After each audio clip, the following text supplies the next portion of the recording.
சென்னையை அடுத்த சிட்லப்பாக்கத்தில் விநாயகர் சதுர்த்தி விழாவை முன்னிட்டு 21,000 விநாயகர் சிலைகளுடன் கூடிய கண்காட்சி தொடங்கியுள்ளது. கட்டிடக்கலை நிபுணர் ஒருவர் தொடர்ந்து 18 ஆண்டுகளாக பல்வேறு வகையான விநாயகர் சிலைகளுடன் கண்காட்சியை நடத்தி வருகிறார். அந்த காட்சிகளை பார்க்கலாம். விவரங்களுடன் இணைகிறார் செய்தியாளர் கந்தன். வணக்கம் கந்தன், இந்த கண்காட்சி தொடர்பான முழு விவரம் என்ன வழங்கலாம்? தர்ஷினி வணக்கம்.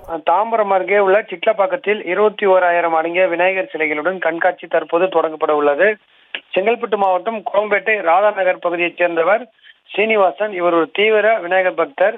இவர் கடந்த 18 ஆண்டுகளாகவே ஆயிரக்கணக்கான விநாயகர் சிலைகளை பொதுமக்கள் பார்ப்பதற்காக கண்காட்சியை வைத்து நடத்தி வருகிறார்.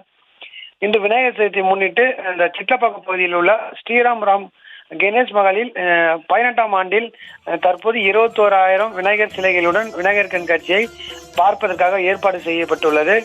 கண்காட்சியானது இன்று துவங்கி செப்டம்பர் 17ஆம் தேதி வரை பொதுமக்கள் பார்ப்பதற்காக வைக்கப்பட்டுள்ளது. பொதுமக்கள் மற்றும் பார்வையாளர்கள் அனைவரும் இலவசமாகவே இந்த கண்காட்சியை பார்க்க ஏற்பாடு செய்யப்பட்டுள்ளது. கண்காட்சியில் பல்வேறு விநாயகர் சிலைகள் இடம்பெற்றுள்ளது. குறிப்பாக சிப்பிக்குள் முத்து போல, பிள்ளையார் முத்திலிருந்து பிறப்பது வருவது போல தத்ரூபமாக இந்த ஆண்டு விநாயகர் சிலைகள் வைக்கப்பட்டுள்ளது.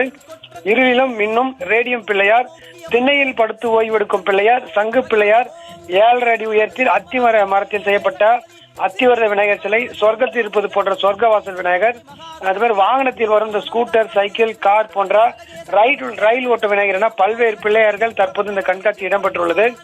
மேலும் இந்த கண்காட்சியில் 1/2 இன்ச்சில் இருந்து 8 அடி உயரம் வரை பல்வேறு விதமான விநாயகர் வைக்கப்பட்டுள்ளது. இதில் தங்கம், வெள்ளி, செம்பு, பித்தளை, ஐம்பொன், இரும்பு, கண்ணாடி போன்ற செய்யப்பட்டுள்ள விநாயகர் இடம்பெற்றுள்ளது. விவரங்களுக்கு நன்றி கந்தன். செய்திகளை உடனுக்குடனும் துல்லியமாகவும் தெரிந்து கொள்ள சப்ஸ்கிரைப் பண்ணுங்க.